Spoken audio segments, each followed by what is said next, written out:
오늘 하나님께서 우리 공동체에게 허락하신 말씀 보겠습니다. 여호수아서 6장 1절부터 14절까지 말씀입니다. 우리 같이 한 절씩 교독합시다. 이스라엘 자손들로 말미암아 여리고는 굳게 닫혔고 출입하는 자가 없더라. 여호와께서 여호수아에게 이르시되 보라, 내가 여리고와 그 왕을 용사들을 내 손에 넘겨주었으니 너희 모든 군사는 그 성을 둘러 성 주위를 매일 한 번씩 돌되 엿새 동안을 그리하라. 제사장 7은 7 양각 나팔을 잡고 언약궤 앞에서 나아갈 것이요 7개 날짜는 그 성을 7번 돌며 그 제사장들은 나팔을 불 것이며 제사장들이 양각 나팔을 길게 불어 그 나팔 소리가 너희에게 들릴 때에는 백성은 다 큰 소리로 외쳐 부를 것이라. 그리하면 그 성벽이 무너져 내리리니 백성은 각기 앞으로 올라갈지니라 하시매 눈의 아들 여호수아가 제사장들을 불러 그들에게 이르되 너희는 언약궤를 메고 제사장 7은 양각 나팔 7을 잡고 여호와의 궤 앞에서 나아가라 하고 또 백성에게 이르되 나아가서 그 성을 돌되 무장한 자들이 여호와의 궤 앞에서 나아갈지니라 하니라. 여호수아가 백성에게 이르기를 마침에 제사장 7은 양각 나팔 7을 잡고 여호와 앞에서 나아가며 나팔을 불고 여호와의 언약궤는 그 뒤를 따르며 그 무장한 자들은 나팔 부는 제사장들 앞에서 행진하며 후군은 궤 뒤를 따르고 제사장들은 나팔을 불며 행진하더라. 여호수아가 백성에게 명령하여 이르되 너희는 외치지 말며 너희 음성을 들리게 하지 말며 너희 입에서 아무 말도 내지 말라. 그리하다가 내가 너희에게 명령하여 외치라 하는 날에 외칠지니라 하고 여호와의 궤가 그 성을 한번 돌게 하고 그들이 진영으로 들어와서 진영에서 자니라. 또 여호수아가 아침에 일찍이 일어나니 제사장들이 여호와의 궤를 메고 제사장 7은 양각 나팔 7을 잡고 여호와의 궤 앞에서 계속 행진하며 나팔을 불고 무장한 자들은 그 앞에서 행진하며 후군은 여호와의 궤 뒤를 따르고 제사장들은 나팔을 불며 행진하니라. 그 둘째 날에도 그 성을 한 번 돌고 진영으로 돌아오니라. 엿새 동안을 이같이 행하니라. 아멘. 세상에서는 강한 자가 반드시 승리하는 것은 아닙니다. 능력이 많다고 해서 늘 이기는 것도 아닙니다. 세계 최강의 군사력을 자랑하는 미국은 베트남, 또 아프가니스탄, 이라크 등 여러 전쟁에서 막강한 힘을 보여주었습니다. 최근에는 이란에서 그 힘을 보여주었습니다. 그러나 강한 군사력이 반드시 승리를 보장하는 것은 아니었습니다. 미국은 이후의 전쟁들에서 너무나 뼈아픈 실패를 경험했습니다. 지금도 이란과 전쟁에서 미국은 실패를 경험하고 있는 중입니다. 이처럼 힘과 능력을 가졌다고 해서 반드시 승리하는 것은 아니라는 것을 우리가 알 수 있습니다. 때로는 힘과 능력이 부족해 보이는 자가 승리하기도 합니다. 그런데 하나님이 행하신 일들을 보면 언제나 하나님이 행하신 일들은 힘과 능력을 가진 자들에게 승리를 주기보다 오히려 힘과 능력이 없는 자들에게 승리를 주실 때가 더 많다는 것을 성경을 통해서 보게 됩니다. 오늘 본문은 우리에게 세상이 말하는 조건 너머에 있는 참된 승리의 비결이 무엇인지를 깨닫게 해줍니다. 오늘 본문을 우리 함께 살펴봅시다. 자, 1절입니다. 같이 읽읍시다. 이스라엘 자손들로 말미암아 여리고는 굳게 닫혔고 출입하는 자가 없더라. 이스라엘 백성들이 요단강을 건넌 후 제일 먼저 마주한 성이 여리고 성입니다. 이 여리고 성은 요단강 너머에서 다가오는 적들을 방어하기 위해서 아주 높고 견고하게 지어진 난공불락의 요새와 같은 성이었습니다. 그런데 오늘 본문에 보는 것처럼 그 성의 문이 굳게 닫혀 있었습니다. 성문을 출입하는 사람 하나 없었습니다. 그 이유는 두려움 때문에 성문을 꼭 걸어 잠그고 있었던 겁니다. 왜 여리고 사람들은 이렇게 두려움에 떨었을까요? 오늘 성경은 이스라엘 자손들로 말미암아라고 기록하고 있습니다. 그런데 더 정확한 표현은 이스라엘 자손들과 함께 하시는 하나님 때문입니다. 우리가 이미 앞서 2장 11절과 5장 1절에서 살펴본 적이 있습니다. 여리고 사람들이 하나님께서 이스라엘 백성들을 위해서 행하신 일을 전해 듣자 그들의 마음은 녹았고 정신을 잃을 정도로 극심한 두려움에 사로잡혔습니다. 하나님은 눈에 보이지 않는 분이십니다. 가나안 사람들의 눈에 보이는 것은 오직 이스라엘 백성들 뿐입니다. 그런데 그들이 요단강을 건너와서 길갈에 진을 쳤고 이제는 여리고성을 향해 나아오고 있다는 사실만으로도 여리고 사람들은 극심한 두려움에 떨었습니다. 그들이 이스라엘 백성들을 두려워했던 것은 그들과 함께 하시는 여호와 하나님 때문이었습니다. 이스라엘 백성들은 40년 동안 광야 생활을 했습니다. 그러니까 여러분 40년 동안 광야 생활한 저들의 행색을 한번 상상해 보십시오. 얼마나 외관상 초라하고 남루하 있겠습니까? 광야에서 무슨 씻을 물이 제대로 있겠습니까? 꾀죄죄한 옷에 꾀죄죄한 모습이었을 겁니다. 그런데 그런 이스라엘이 여리고성 사람들에게는 성문을 걸어 잠궈두게 할 만큼 두려운 존재였습니다. 여호와 하나님께서 그들과 함께 하신다는 것을 알았기 때문입니다. 여러분, 이것이 하나님 백성에게 주어지는 영적 권세입니다.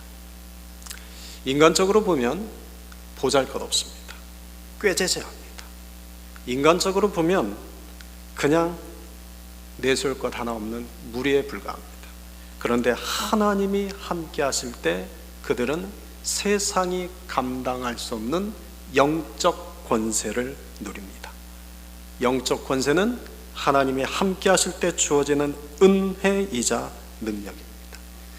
그래서 예수님께서 제자들에게도 이같이 말씀하셨습니다. 누가복음 10장 19절에 보면 내가 너희에게 뱀과 정갈을 밟으며 원수의 모든 능력을 제어할 권능을 주었으니 너희를 해칠 자가 결코 없으리라. 여러분, 이 권세는 주님과 동행하는 자만이 누릴 수 있는 특권입니다. 여러분은 이런 권세가 있으십니까? 여러분에게는 이런 하나님의 영적인 권세가 있으십니까? 하나님의 나와 함께 하신 자에게는 누구에게나 이 권세가 있습니다. 하나님의 나와 함께 하신다는 믿는 믿음이 있으면 이 영적 권세가 이미 주어져 있습니다. 그 믿음이 있는 자가 이 영적 권세를 누릴 수 있습니다. 그래서 하나님께서 함께 하시는 사람은 두려움에 사로잡히지 않습니다. 하나님은 요단강을 건너기 전에 여호수아에게 이같이 명령하셨습니다. 내가 너에게 명령한 것이 아니냐. 강하고 담대하라. 두려워하지 말며 놀라지 말라. 네가 어디로 가든지 네 하나님 여호와가 너와 함께 하느니라. 여러분, 우리는 무능할 수 있습니다. 무지하고 부족할 수 있습니다. 또한 연약할 수 있습니다. 그래서 때로 두려워하기도 하고 걱정하고 염려에 휩싸이기도 합니다. 넘어질 수도 있고 실패할 수도 있습니다. 그러나 기억하십시오. 하나님께서 지금 나와 함께 하십니다. 나와 함께 하시는 하나님 때문에 우리는 다시 강하고 담대해질 수 있습니다. 두렵지만 두려워하지 않고 놀라운 일이지만 놀라지 않을 수 있습니다. 우리가 실패는 해도 결코 패배는 하지 않습니다. 나와 함께 하시는 하나님께서 승리를 주실 것이기 때문입니다. 여리고성 사람들은 철기 문명을 가진 자들입니다. 그러나 가나안 이스라엘은 여전히 청동기 문명 수준에 머물러 있습니다. 그러니까 오늘날로 비유하면 여리고는 최첨단 무기를 보유한 군대라면 이스라엘은 아주 낡은 재래식 무기를 가진 군대와 같습니다. 그런데 정작 두려움에 떨고 있는 쪽은 이스라엘이 아니라 여리고였습니다. 최첨단 무기를 갖고 있는 여리고 사람들은 두려움에 사로잡혀 있지만 낡은 재래식 무기를 가진 이스라엘은 오히려 담대했습니다. 이스라엘은 하나님이 함께 하신다는 믿음이 있었기 때문입니다.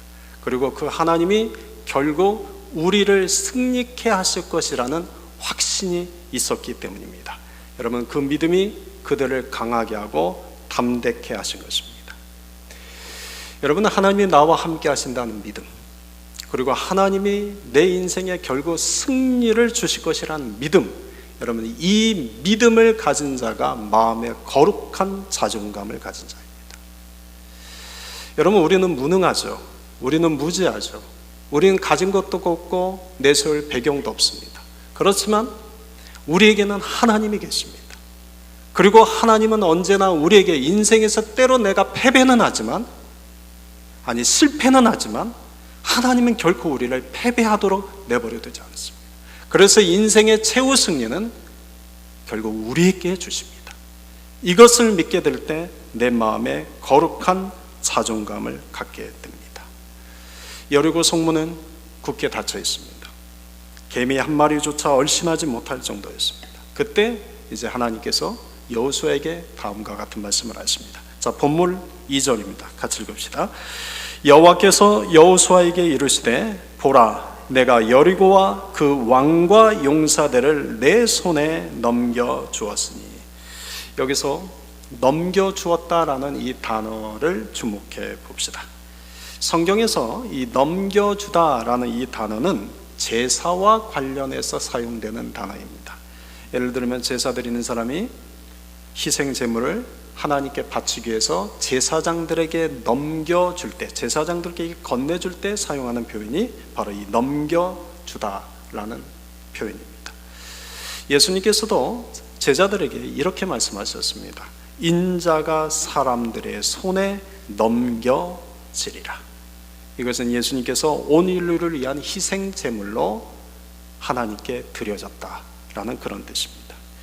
따라서 오늘 본문에 나오는 하나님께서 여호수아에게 하신 말씀, 여리고 성을 이스라엘의 손에 넘겨 주었다라고 말씀하시는 것은 하나님께서 이 여리고 성을 하나님께 드려진 제물로 받으신다, 하나님이 받으신 제물로 구별하셨다라는 뜻입니다. 그래서 21절에 가면 하나님께서 이스라엘 백성들에게 이런 명령을 내리죠. 그 성 안에 있는 모든 것을 온전히 바쳐라. 그리고 그 성 안에 있는 어떤 것도 개인적으로 취하지 마라. 그 성에 있는 모든 것들이 다 하나님께 드려진 제물이기 때문입니다. 민수기 3장 13절에서 하나님께서 이렇게 말씀하셨습니다. 처음 태어난 자는 다 내 것이다. 그러니까 사람이든 짐승이든 첫 태생은 다 하나님의 것입니다. 또한 곡식의 첫 열매 역시도 모두 하나님의 것으로 구별됩니다. 그런데 가나안 땅에서 이스라엘 백성들이 처음 정복한 땅이 여리고입니다. 그러니까 여리고는 가나안에서 이스라엘이 얻게 될 첫 수확물이자 첫 열매입니다. 그런데 그 첫 열매는 누구 것입니까? 하나님의 것입니다. 그래서 하나님께서 이 여리고성을 향하여 내가 넘겨주었다, 내가 받을 희생 제물로 내가 구별하였다 라고 말씀하신 겁니다. 그러니까 여리고성에 대해서 하나님은 이렇게 말씀하신 거죠. 그거 내 거니까 내 수확물에 손대지 마라. 이것이 하나님의 첫 명령이었습니다. 그런데 하나님께서 이 말씀을 하실 때는 아직 여리고성을 공격하기 전이었습니다. 아직 전쟁을 시작조차 하지 않았습니다. 그런데 하나님께서 오늘 여호수아에게 이렇게 말씀하십니다. 보라, 내가 여리고와 그 왕과 용사들을 내 손에 넘겨주었다. 여러분 잘 보십시오.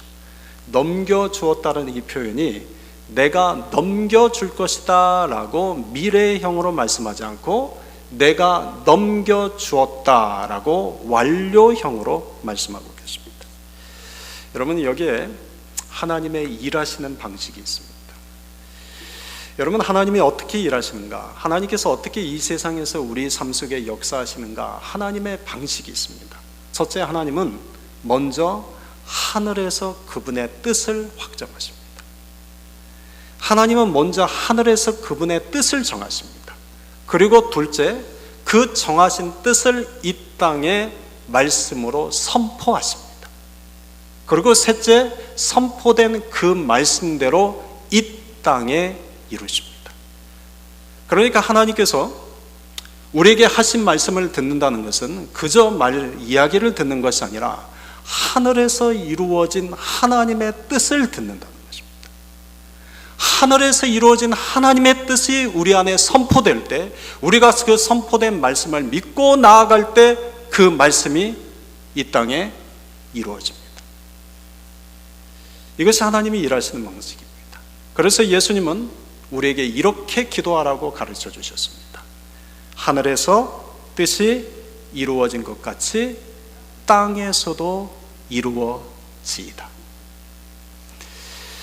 여러분, 우리가 말씀을 듣는다는 것은 하늘에서 이루어진 하나님의 뜻을 듣는다는 것입니다.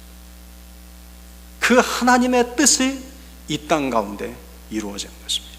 하나님께서 여호수아에게 여리고성을 향하여 이미 넘겨주었다라고 완료형으로 말씀하시는 것은 이스라엘에게 그 땅을 이미 하늘에서 주기로 결정하였다. 그리고 그 여리고성은 하나님께 드려지는 제물로 이미 구별되었다라고 선언하시는 것입니다.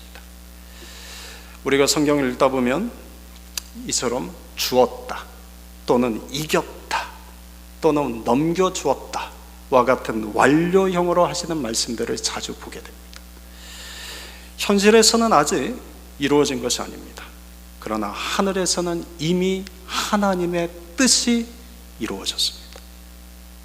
그래서 우리의 기도는 하늘에서 뜻이 이루어진 것 같이 땅에서도 이루어지이다. 이것이 우리의 기도입니다.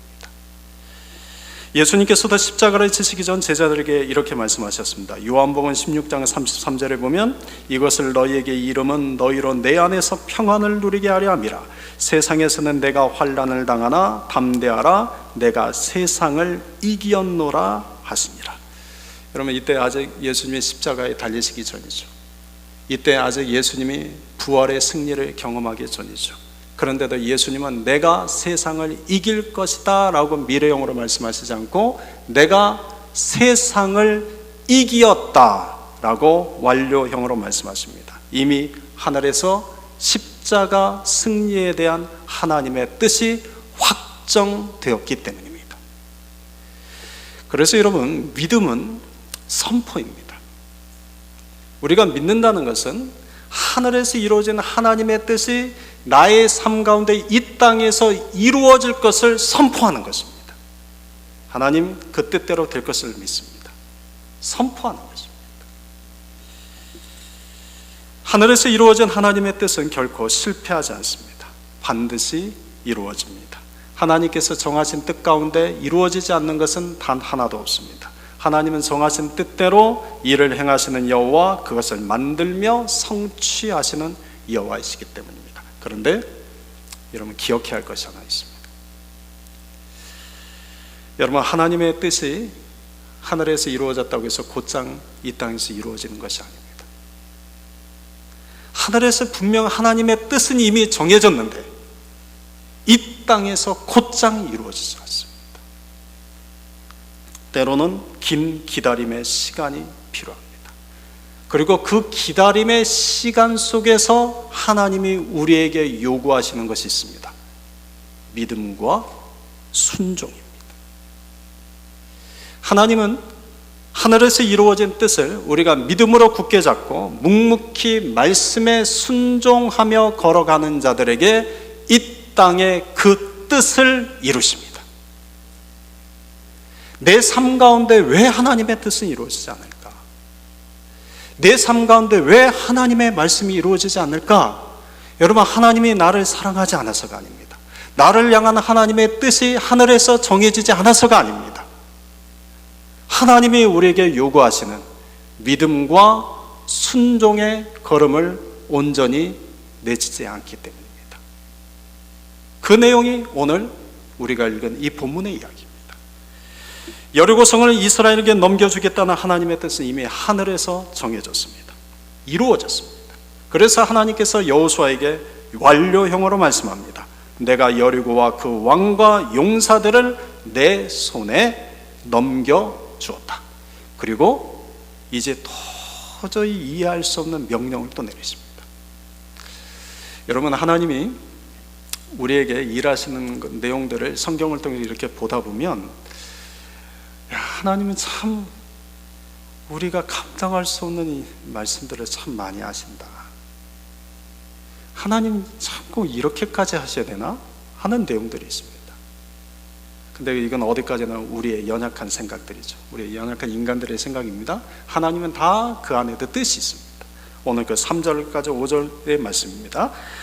너희 모든 군사는 그 성을 둘러 성 주위를 매일 한 번씩 돌되 엿새 동안을 그리하라. 제사장 7은 7 양각 나팔을 잡고 언약궤 앞에서 나아갈 것이요 7째 날에는 그 성을 7번 돌며 그 제사장들은 나팔을 불 것이며 제사장들이 양각 나팔을 길게 불어 그 나팔 소리가 너희에게 들릴 때에는 백성은 다 큰 소리로 외쳐 부를 것이라. 그리하면 그 성벽이 무너져 내리리니 백성은 각기 앞으로 올라갈지니라 하시매. 여러분, 이스라엘 백성들이 요단강을 건넌 후 길갈에서 처음 받은 명령이 할례를 행하는 것이었습니다. 이제는 여리고 성 앞에서 하나님이 하신 명령이 성 주위를 하루에 한 번씩 6일 동안 돌고 마지막 날 7일째는 7바퀴를 돌라는 것입니다. 인간적으로 보면 잘 이해가 되지 않는 명령입니다. 어떤 거룩한 명령 같지도 않습니다. 굉장히 중요한 내용 같지도 않습니다. 그저 매일 하루에 한 바퀴씩 돌고 7째 날에는 7바퀴 돌라는 명령입니다. 그런데 인간적 관점에서 보면 매우 위험하고 무모한 명령처럼 보이기도 합니다. 이스라엘의 여리고성을 도는 동안 만약 여리고성 군대들이 성벽 위에서 돌을 던지거나 내지는 화살을 쏜다면 어떻게 되겠습니까? 갑자기 성문을 열고 기습 공격을 감행해 오면 어떻게 되겠습니까? 아주 큰 피해를 볼 수도 있습니다. 그런데도 하나님은 이런 명령을 내리십니다. 여러분, 이런 명령을 내리시는 하나님의 마음을 우리가 잘 헤아려 볼 필요가 있습니다. 하나님께서 이런 명령을 내리신 것은 그들의 믿음과 순종을 보기 위해서입니다. 이미 하늘에서 뜻은 이루어졌습니다. 여리고 성에 대한 하나님의 뜻은 이미 이루어졌습니다. 그래서 선포까지 되었습니다. 그런데 그 선포된 말씀대로 하늘에서 이루어진 하나님의 뜻이 이 땅에서 이루어지기까지 이스라엘 백성들에게 하나님이 요구하시는 것은 믿음과 순종입니다. 그런데 놀라운 사실은 이스라엘 백성들이 이 명령에 온전히 순종했다는 것입니다. 그래서 본문 8절부터 11절까지 보면 이스라엘의 하나님 말씀대로 첫날 여리고성을 한 바퀴 돌고 진영으로 돌아온 이야기를 기록하고 있습니다. 그리고 다음 날 또 한 바퀴 돌았어요. 6째 날까지 계속 돌았습니다. 만약 여러분에게 하나님이 이런 동일한 명령을 내린다고 해보십시오. 하나님이 여러분에게 여기서부터 저기 부에나팍 시리홀까지 매일 하루에 한 바퀴씩 왔다 갔다 해라. 그러면 처음에는 그래도 하나님의 명령인갑다 하고 한번 갔다 올 수 있겠죠? 근데 둘째 날 그래도 하나님 명령일지 모르니 또 가지. 셋째 날 설마 하나님이 이런 명령을 내리셨을까? 아니 왜 쓸데없이 왔다 갔다 하게 하시지? 이런 생각 들지 않겠습니까? 그런데 놀라운 것은 이스라엘 백성들은 어느 누구도 불평하지 않았습니다. 짜증내지 않았습니다. 그저 순종했습니다. 며칠 동안요? 7일 동안. 7이라는 숫자는 창조의 완성, 즉 완전수입니다. 하나님께서 7일째까지 7바퀴를 돌라고 말씀하신 것은 하나님께서 이스라엘 백성들에게 완전한 믿음, 완전한 순종을 요구하신 겁니다. 여러분, 하늘에서 이루어진 하나님의 뜻은 이 땅에 살아가는 사람들의 믿음과 순종을 통해서 이 땅에 이루어집니다. 그래서 하나님의 아들이신 예수님조차도 이 땅에 인간으로 오셨을 때 아버지 하나님의 뜻에 철저하게 믿음과 순종함으로 하나님의 구원사에 대한 뜻을 이 땅에 이루셨습니다. 하나님은 오늘도 우리의 삶을 다루십니다. 사람마다 처한 삶의 환경은 다릅니다. 또한 하나님께서 다루시는 방식도 다릅니다. 그런데 여러분, 하나님께서 우리 모두에게 공통적으로 다루시는 것이 믿음과 순종입니다. 여러분, 믿음과 순종을 하나님은 우리를 다루십니다. 예전에 태국에서 선교할 때 태국을 방문한 어떤 인도 선교사님이 들려준 이야기가 있었습니다. 이분이 하루는 밤에 아내와 기도하는데 하나님께서 다음날 아침에 A라는 도시에 가라는 강력한 마음을 주시더랍니다. 그런데 그곳은 험한 산을 몇 개나 넘어가야 하는 오토바이를 타고 약 7시간 정도 걸리는 꽤 먼 거리였습니다. 그런데 하나님이 주신 마음이 너무나 강력해서 이분이 다음날 새벽 일어나자마자 오토바이를 타고 산을 넘어가기 시작했습니다. 험한 산길을 넘어가는 내내 힘은 들었지만 찬양하고 기도하며 갔답니다. 하나님께서 분명 이렇게 강한 마음을 주신 것은 그곳에서 만나게 하실 영혼이 있겠지, 이 생각으로 이분이 계속 달려갔어요. 그리고 마침내 7시간 만에 도시 입구에 도착했답니다. 그리고 도시 입구에서 하나님, 이제 어디로 갈까요? 어디로 가면 하나님께서 예비하신 사람 만날 수 있을까요? 그때까지 기대감이 넘쳐서 하나님께 그렇게 기도했답니다. 그런데 아무런 하나님의 음성이 들리지 않더랍니다. 그래서 오토바이를 타고 하루 종일 도시 곳곳을 달았답니다. 하나님이 이곳입니까? 하나님이 저곳입니까? 하나님이 저 사람입니까? 이 사람입니까? 그렇게 날이 저물었습니다. 결과 아무도 만나지 못했습니다.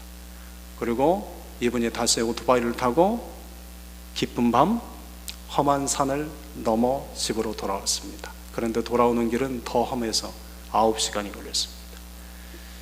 그 다음 날 아침이나 돼서 겨우 집에 돌아왔습니다. 그리고 이분이 쓰러졌습니다. 온몸에는 고열이 났고 식은땀이 흘러내렸습니다. 누워서 하나님께 따지기 시작했습니다. 하나님, 아니 왜 그 도시에 가라는 마음을 주셨습니까? 하나님, 그곳에서 아무도 만나지 못하게 하면서 왜 그 고생을 하게 하십니까? 이게 뭡니까? 그때 하나님께서 그분의 마음에 이런 세밀한 음성을 들려주시더랍니다. 내가 너의 순종을 보았다. 그 순간 그분이 깨닫게 되었답니다. 아, 하나님이 오늘 나의 믿음과 순종을 테스트하셨구나. 그 사실을 깨닫자 하나님을 이렇게 투덜투덜 댔던 그 마음이 너무나 부끄러워서 눈에서 회개의 눈물을 흘렸다라는 이야기였습니다. 여러분, 때로는 우리가 순종할 때가 있습니다. 우리도 순종을 합니다. 그런데 우리가 순종했는데 내가 생각한 결과와는 다른 일이 일어날 때, 내 생각에 만족스러운 결과가 이루어지지 않을 때 우리는 투덜대기 시작합니다. 하나님, 내가 그래도 이렇게 순종했잖아요. 하나님, 내가 그래도 이렇게 순종했는데 왜 결과는 이 모양이에요? 하나님은 우리에게 결과를 요구하시는 것이 아닙니다. 결과는 하나님의 몫입니다. 하나님이 우리에게 보시고자 하는 것은 그럼에도 불구하고 그 믿음과 순종의 자리를 지키는 것입니다. 하나님은 우리의 그 믿음과 순종을 다루시는 분입니다.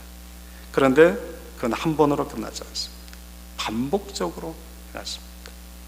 첫째 날, 둘째 날, 셋째 날, 여섯째 날을 지나 마지막 7째 날까지 계속됩니다. 하나님께서 우리를 이토록 훈련하신 목적은 믿음과 순종이 단지 일회적인 행동이 아니라 우리의 삶의 체질과 습관이 되게 하기 위함입니다. 이런 의미에서 광야 세대는 부모 세대와는 전혀 다릅니다. 만약 부모 세대였다면 첫날 여리고성을 한 바퀴 돌고 돌아와서는 분명 아이고 힘들다, 불평, 불만, 짜증을 내뱉었을지 모릅니다. 그런데 오늘 본문의 광야 세대는 전혀 달랐습니다. 광야 세대는 길갈에서도 할례를 받으라는 명령이 내려질 때도 그저 순종했습니다. 지금 여리고성 앞에서 성을 돌라는 명령을 받았을 때도 그저 순종했습니다. 그 입을 열어 불평과 아무런 원망, 짜증 내지 않았습니다. 그저 하나님의 말씀에 믿음으로 순종하기만 했습니다. 여러분, 불평과 불만이라는 것은 내 생각이 강할 때 나오는 것이죠. 그러나 순종은 하나님에 대한 믿음이 강할 때 나오는 것입니다. 불평과 짜증을 자주 하는 사람들이 있습니다. 여러분, 불평과 짜증을 자주 하시는 편이십니까? 어떻습니까? 나는 모르죠. 불평과 짜증을 사람들이 너무나 쉽게 하죠. 때로는 이 사람에게 불평하고, 때로는 저 사람에게 불평하고, 이래서 불평하고 저래서 불평하고, 우리는 불평과 짜증이 습관이 되어 있습니다. 놀라운 것은 자신이 얼마나 불평과 짜증을 내며 살아가는지 모른다는 데 있죠. 우리의 그냥 하나의 습관이 되어 있기 때문입니다. 여호수아는 오늘 이스라엘 백성들에게 이렇게 명령을 내립니다. 10절입니다. 우리 10절 같이 읽읍시다. 여호수아가 백성에게 명령하여 이르되 너희는 외치지 말며 너희 음성을 들리게 하지 말며 너희 입에서 아무 말도 내지 말라. 그리하다가 내가 너희에게 명령하여 외치라 하는 날에 외칠지니라. 아멘. 여러분, 사람이 몸이 힘들면 입을 열게 되어 있습니다. 자기 생각에 이해되지 않을 때도 입을 열게 되어 있습니다. 더군다나 힘든 상황이 계속해서 지루하게 반복되면 자신도 모르게 입을 냅니다. 입을 엽니다. 그때 그 입에서 흘러나오는 말들은 대개 불평, 원망, 짜증입니다. 그래서 여호수아는 이스라엘 백성들에게 7일 동안 한 가지 명령을 내립니다. 너희 입에서 아무 말도 내지 말라. 내 입을 다물라는 것입니다. 이해되지 않더라도, 좀 힘이 들더라도, 내 생각과는 다르더라도 입을 다물고 순종하라는 것입니다. 하늘에서 이루어진 하나님의 뜻이 이미 우리 가운데 선포되었으니 그 말씀대로 하나님이 이루실 것을 믿고 아무 말도 하지 말고 순종하라는 것입니다. 여러분, 불평, 원망, 짜증은 내 영혼을 갉아먹습니다. 나의 믿음을 갉아먹습니다. 뿐만 아니라 주변 사람들의 영혼까지 피폐하게 만듭니다. 반면 우리 입술에 감사의 말이 넘치면 기쁨과 평안이 있습니다. 주변 사람들에게도 그 기쁨과 평안이 흘러가게 됩니다. 그래서 불평은 믿음 없는 자들이 내뱉는 언어라면 감사는 믿음 있는 자들이 내뱉는 언어입니다. 그러므로 우리는 불평과 원망, 짜증이 습관이 되는 사람이 아니라 감사와 찬양, 믿음과 순종이 습관이 되는 사람이 되어야 합니다. 하나님은 바로 그런 사람들을 통해서 하늘에서 이루어진 하나님의 뜻을 이 땅에 서서히 이루어 가십니다. 그런데 여리고성을 도는 이스라엘의 행렬에 보면 한 가지 중요한 특징이 있음을 보게 됩니다. 맨 앞에 무장한 용사들이 갑니다. 그 뒤에는 7 제사장들이 7 나팔을 불며 뒤따릅니다. 그리고 그 뒤에 하나님의 언약궤가 있습니다. 그리고 마지막에는 수많은 이스라엘 백성들이 따라갑니다. 여러분, 중요한 것은 이 이스라엘의 행렬의 중심에 하나님의 언약궤가 있다는 사실입니다. 전쟁에서 승리하는 비결은 보통 좋은 무기 또는 잘 훈련된 병사 또 뛰어난 전략이 있습니다. 그러나 이스라엘의 중심에는 여호와의 언약궤가 있습니다. 하나님의 말씀이 있습니다. 하나님의 임재가 있습니다. 이것이 이스라엘이 승리하는 비결이었습니다. 여러분, 오늘 우리도 그리스도의 군사라는 것을 기억하십시오. 우리도 그리스도의 군사입니다.